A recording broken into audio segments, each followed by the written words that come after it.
पुंडलिक वरदारी विठ्ठल कृष्ण भगवान की जय. सीताकांत स्मरण जय जय राम. पार्वती हर महादेव. श्री गुरु ज्ञानेश्वर महाराज की जय. श्री गुरु ब्रह्मानंद स्वामी की जय. गोविंदा ब्रह्मानंद सुसदगुण केवलम ज्ञानम द्वंद्वातीतं गगनसदृशं तत्त्वमस्यादिलक्ष्यम् एकं नित्यं निर्मलं सर्वदी साक्षिभूतं भावातीतं त्रिगुणरहितं सद्गुरुं तं नमामि. विनायकं नौमि साखरे नाम विश्रुतं येषां चरणसान्निध्यात् जीवामृता भवन्ति. साखरे वंशविख्यातं ज्ञानदानपरायणं विनायकं वन्दे भववन्दविभूति. भूयः नीलकण्ठं प्रथितगुणगणैः राज्यकार्याख्यमार्यं ब्रह्मज्ञानैकनिष्ठं प्रवचनचतुरं भक्तवर्यं महान्तं सिद्धं श्रीकृष्णवर्यं निरसमुद्रं ज्ञानविस्तारकं च प्रातर्वन्द्यं प्रणौमि प्रविमलमते सम्प्रदायसिद्धं. पुंडलीकवरदारी विठ्ठल श्री ज्ञानदेव गोपाल कृष्ण भगवान की. विनाशये न शोभन्ते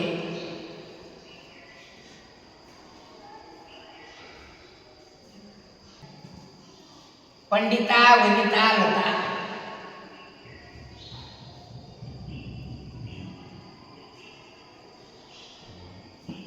काय सांगतात? विनाश्रये न शोभन्ते पंडिता वनिता लता. म्हणजे पंडिताला, वनितेला आणि वेलीला आश्रया विना शोभा नाही.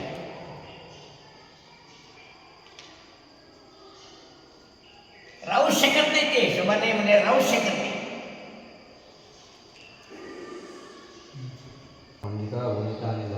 प्रत्येकाचं काही नाश. म्हणून हे तिघ जण आश्रयाला वाटतात. काय म्हणतात? आश्रय. तेव्हा पंडित म्हणजे महाराज झाला. त्याला राजाश्रय मिळाला नाही. विशेष दबदबा घेतला.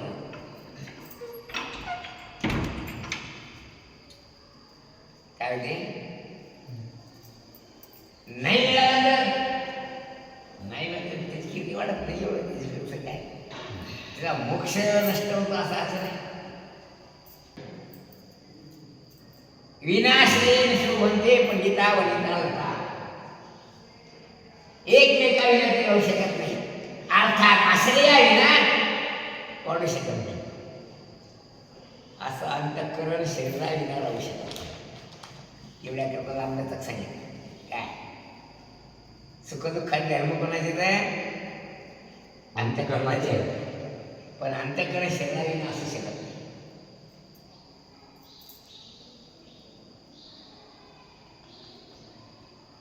सूक्ष्म पंचमहाभूताच्या विरुद्ध सत्वगुणाचं कार्य हे अंतःकरण.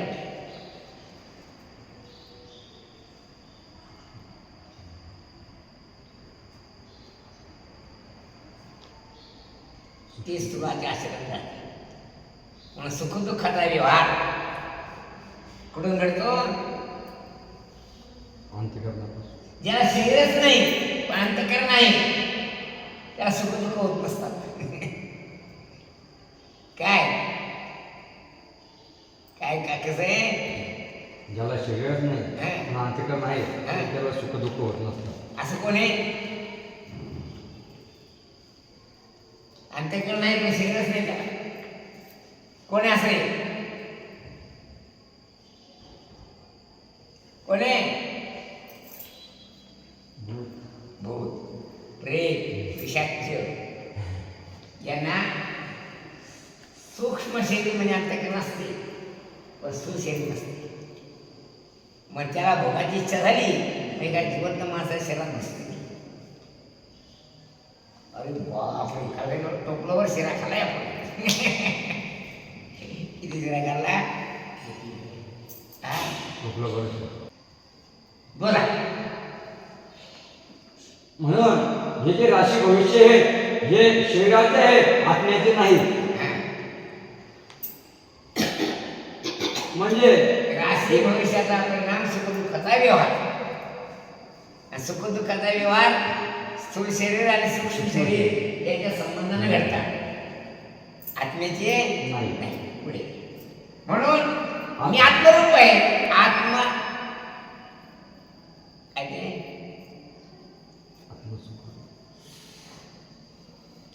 मी आत्मरूप आहे तेव्हा ते माझे धर्म नाही, मग तिथे काही घेणं देणं काही असं.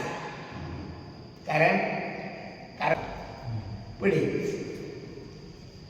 कारण आत्मा जो आहे हा भविष्यकाळ, भूतकाळ आणि वर्तमान काळ या तिन्ही काळाहून भिन्न आहे. म्हणून आत्मा हा आत्मारूप असल्या कारणाने मी भूतकाळ, भविष्यकाळ, वर्तमान कालम काल कलातीतम असा आत्मा. कसा आहे? कालम काल कलातीतम म्हणजे त्याच्या ठिकाणी कोणतीही कला निष्कल आत्मा.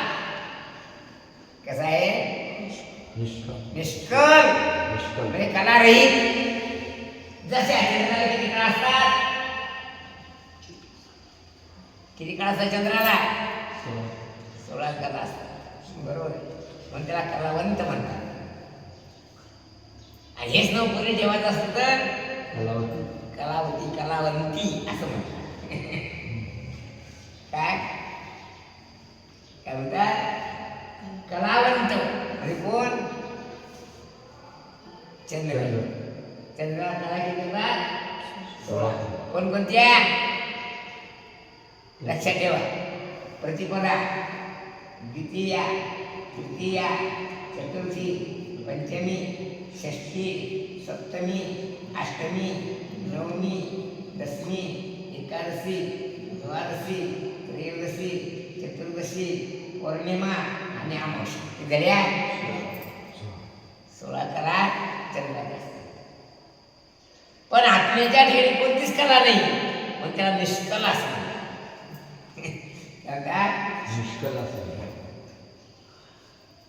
पुढे म्हणून मी आत्मरूप असल्या कारणाने मला त्याच्याविषयी संबंध धारण करण्याची काही गरज नाही.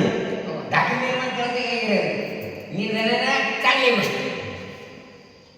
कारण भगवान जो निर्धन आहे त्याचा मित्र आहे.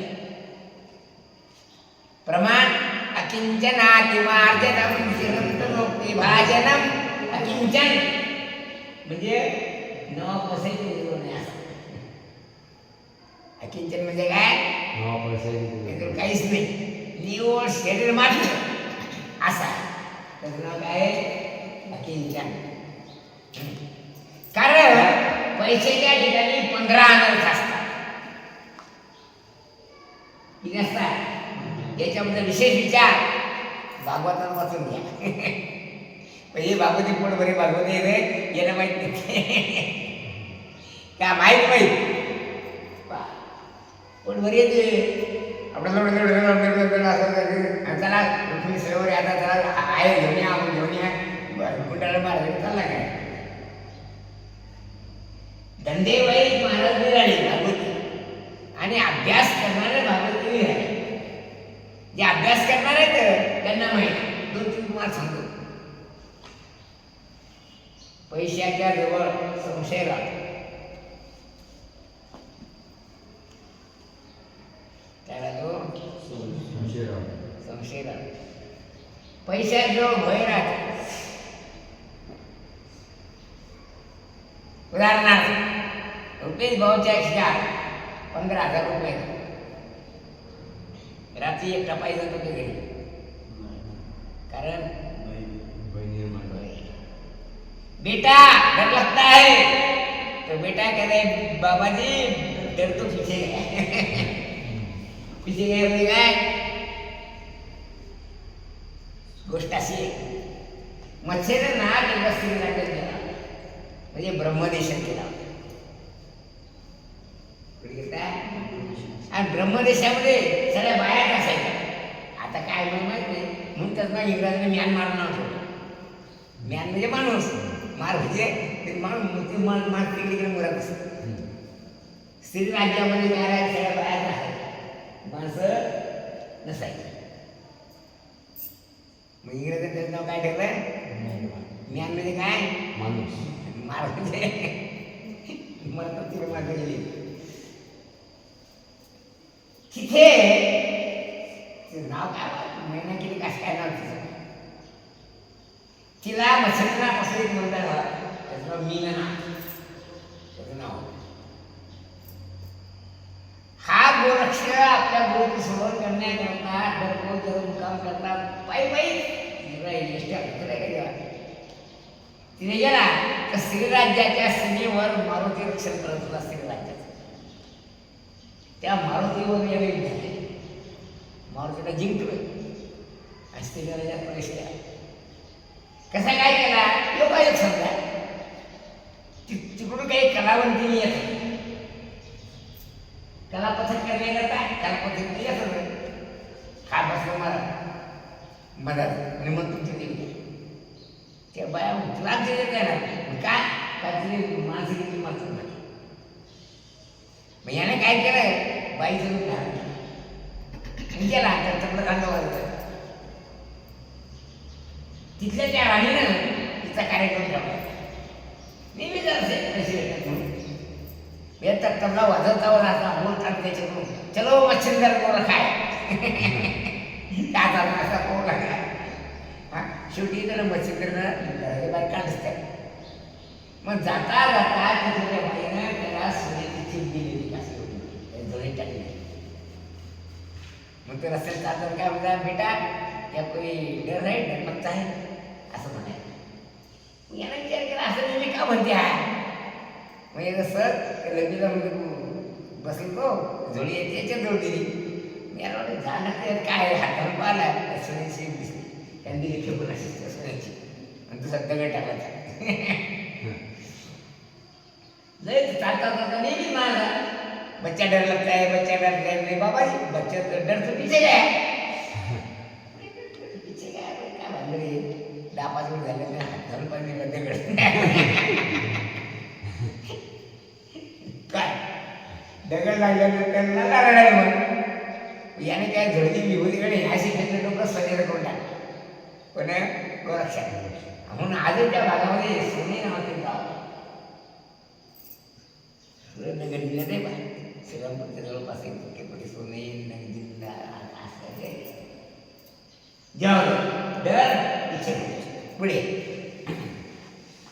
जे कर्म उपासना करून शुद्धात्मे झालेले आहे ते सच्चिदानंद रूप असे होतात. म्हणजे ते तू परब्रह्म होशील, परब्रह्म स्वरूपाला प्राप्त होशील असे.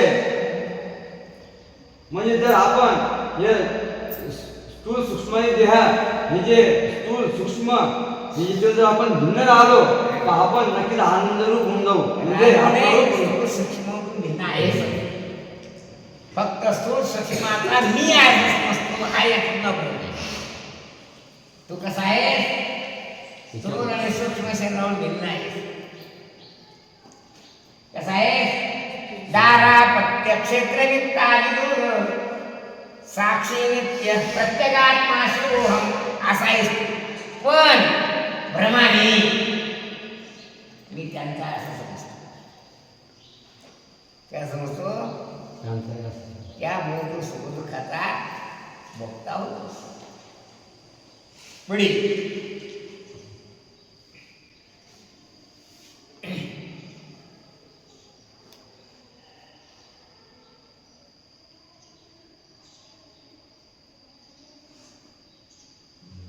बोला ना, कमळाचे तळी बेडूक जैसा चिखल केळी. ते रानवरचं संक्रांती दोन आहेत त्याच्यात, हो तिळगुळ एक झाले. हा पुढे जीवनिया तिळकुळ चित्त करारी घेऊनिया तिळकुळ चित्त करारी घेऊनिया तिळकुळ चित्त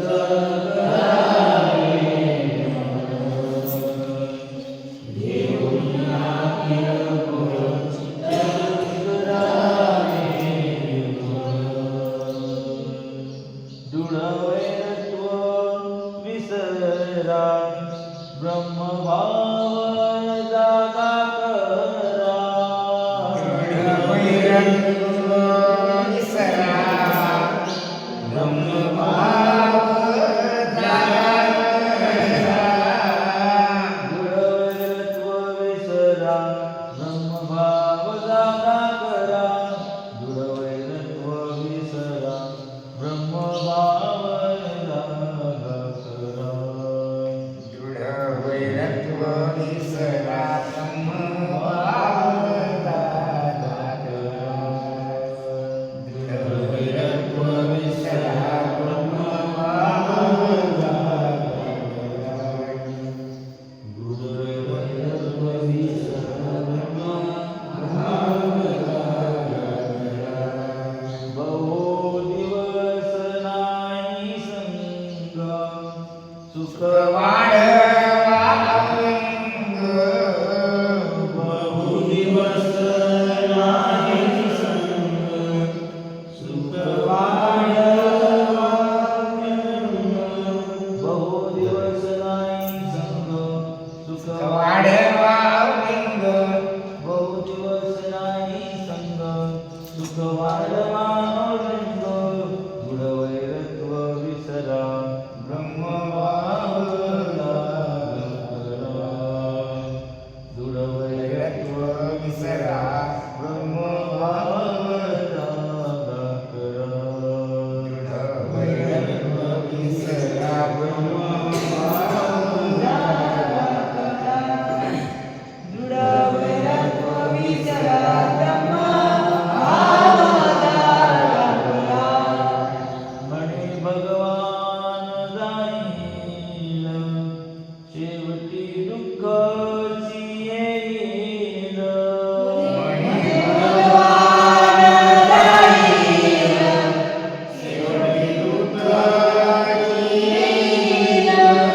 म्हणे भगवान जाईल शेवटी दुःखाची येईल म्हणे भगवान जाईल शेवटी दुःखाची येईल. दृढवैरत्व विसरा ब्रह्मभाव जागा करा. दृढ वैरत्व विसरा ब्रह्मभाव जागा करा. दृढ वैरत्व विसरा ब्रह्मभाव जागा करा. दृढ वैरत्व विसरा ब्रह्मभाव जागा करा. वाचा. आज संक्रांतीचा दिवस आहे. संक्रांत संक्रांत म्हणजे संक्रमण म्हणजे इकडून तिकडे झाले त्याच्यामुळे संक्रमण. काय इकडून तिकडे झाली तिकडून इकडे झाली असं सांगतात. राशी किती येतात? 12 राशी 12 राशी. तर सूर्य त्या दिवशी मकर राशीतून दुसऱ्या राशीत जातो म्हणून मकर संक्रमण म्हणतात त्याला. त्याचं नाव आहे मकर संक्रांत. आणि त्या दिवशी तिळ वाटतात म्हणून तिळ संक्रांत म्हणतात. खरं तिचं नाव काय आहे? मकर संक्रांत. मकर संक्रांत. मकर ही रास आहे. सूर्य 12 राशीतून चालतो. कसा तो तेव्हा 12 राशी म्हणतो या राशीतून त्या राशीमध्ये जातो. त्याचं नाव काय आहे? संक्रमण करणे म्हणजे प्रवेश करणे. हा एक पर्वकाल आहे. 3.5 मुहूर्तापैकी एक मुहूर्त आहे. जर शुभ कार्य करत असेल तर पंचांग पाहण्याची गरज नाही. अक्षय तृतीया मुहूर्तच आहे, तिला संक्रांत मुहूर्तच आहे, तेव्हा मुहूर्त पाण्याची गरज नाही कोणतं कार्य. दसरा एक मुहूर्त असेल झाले, दसरा संक्रांत आणखी एक अक्षय तृतीया. आणखी अर्ध मुहूर्त साडेतीन मुहूर्त म्हणतात. पुढे आज संक्रांतीचा दिवस आहे, तिला मकर संक्रांत असे म्हणतात. तेव्हा तिळगुळ वाटण्याची आज प्रथा आहे. तिळगुळ काय तिळगुळ घ्या. गोड गोड बोला. काय म्हणतात रे? तिळगुळ घ्या. आता काही म्हणायच्या काही साखर म्हणजे मुलगी होती 80 वर्षाची. तिळगुळ घे आणि गोड गोड बोलू नको, गोड गोड वाग असं म्हणायचं. काय म्हणायच्या? गोड गोड चांगलं वाग, नुसतं गोड बोलू नको, कारण गोड बोलल्यामुळे घातक असतं. माझ्या बदमाशात त्रास होता मला सांगत होतं मग आमचं तिकडे निघून गेलं असतं ना. खरे काय तुला खेळले माणूस होता आम्ही काय रंगलेला कळले माझे खेळ मारता येत नाही काय. आणि तुमच्या खेळ्या खाण्याकडे गेला असं मग बदमाश आहे. आता मग काय माहिती आज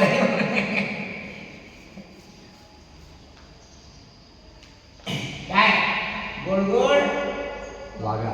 वागा, नुसता गोड बोलू नको, कारण गोड बोलणारा माणूस घातक असतो. लक्षात ठेवा, गोड बोलणारा माणूस घातक असतो. प्रसंगाने कडू बोलणारा चांगला असतो. तो नुसतं बोलतोच कडू पण वागते चांगला. म्हणून संक्रांती पद्धत आहे, तिळगुळ घ्या. पुढे तिळगुळ घेऊन चित्त निर्मळ करावे. म्हणजे अंतःकरणात दोष काढून टाकावे. अंतःकरणात किती दोष आहेत? ते मल विशेष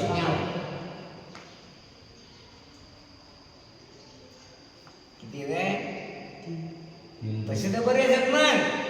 काम, क्रोध, मद, मत्सर, दंभ, अहंकार हे 6 दोष आहेत. हे अंतःकरणातच येतात. काय वासना, काय अस्मिता, काम, क्रोध, पंचक्लेश हे काय तर हे दोषच अंतःकरणाचे. हे सगळे काढून टाकले म्हणजे जीवाचा ऐक्य. म्हणून ज्ञानेश्वर महाराजांचा अद्भुता परस्परी पडो परस्परांच्या माणसामध्ये जीवभावाची मैत्री उत्पन्न हो. पण मैत्रीला प्रतिबंध काय असलं तर काय आहे? तुला माझे काय केलं बहिण का उठून गेला काल? हा माहित नाही पण तू सांगते कैल्या इथे भरलेली सगळं पाहिजे. इतके पोरं येऊ लागले की एकदम मला असं वाटतं की इतकी या लागले हे बहुतेक नोकरीचं लालसे घेतात. मग मी सांगितलं हे बघा ना तुम्ही येता येते वगैरे वाद नाही आमचा, पण मनात नोकरीची आशा ठेवू नका, कारण सगळ्यांना नोकरी मी देऊ शकत नाही. झाले पण म्हणजे जेव्हा भिकेल नोकरी घेतलं तेव्हा कैल्याला राग त्या नोकरी बिझनेस केली की त्या महाराजांना थोडंच पाहिजे. पण एकदा गजानन महाराज दिल्ली तो आला तिकडे त्याला वाटत दिल्ली खाली कसं तो आला या अर्ध्या फटक्यात आला. अर्ध्या फटक्यात त्याला समजलं या असणार तर रिटर्न करोडी मला मागून काय तर तो बदलायला असेल ना बदला असेल त्याच्या आशीर्वाद पोरं दिसतात तुमच्या आणि त्याची बायको आमचंच ना तिला मी म्हणत होतो त्या घरी गेली आता ते तुला आनंद धरू नका. कसं काय त्याचं आमचं पडत नाही सांगितलं मग त्याला पण ते म्हणजे आमचं वाटत नाही तसं पण मला आवडत नाही.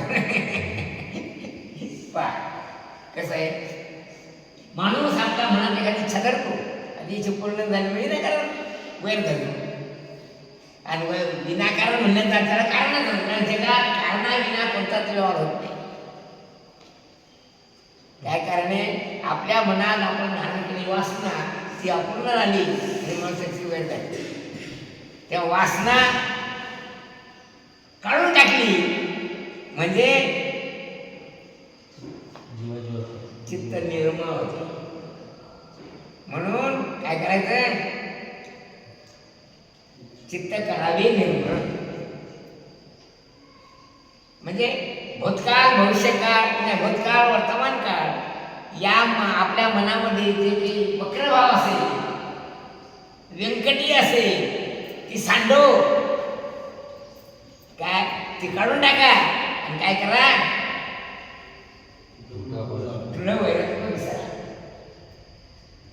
तुमच्या मनामध्ये तुमच्या परस्परामध्ये जो द्वैत भाव निर्माण झाला तो तुम्ही टाकून द्या आणि ब्रह्मभाव जागा करा. म्हणजे जीव ब्रह्मैक्य ज्ञान संपन्न करा. त्या योगाने समजा होईल पुढे.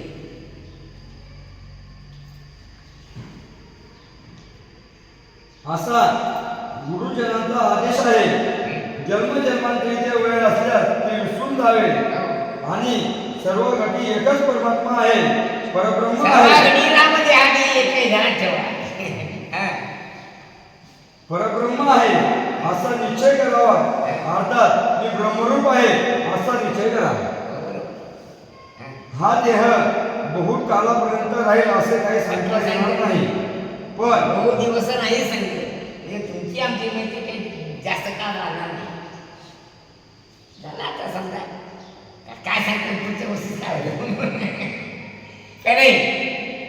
तेव्हा तुमची आमची मैत्री काही दीर्घकाळ राहील असं काही सांगता येत नाही. पण एक गोष्ट खरी, मनात असलेलं तुम्ही ते काढून टाका, मन निर्मळ करा, जेणेकरून तुमचं कल्याण पुढे. पण जेवढे आयुष्य कालमान आहे तोपर्यंत अव्यंगवाने अव्यंगवाणे म्हणजे कमीपणा नसलेलं सुख. व्यंग म्हणजे अपुरेपणा, कमीपणा, दुःख संबंध राहील असं सुख ते वाढवा पुढे. सुख प्राप्त करून घ्यावे. श्री भगवान महाराज म्हणतात, हा मनुष्य जन्म एकदा जाईल. गेला. काय अमनुष्य जन्म एकदा जाईल आणि जर तुम्ही सुख मिळून नाही तर दुःखाची येईल. हा. जन्म एकदा का निघून गेला मग शेवटी दुःखच काय ते मागे उर्वरित राहील. असं काय राहणार आहे.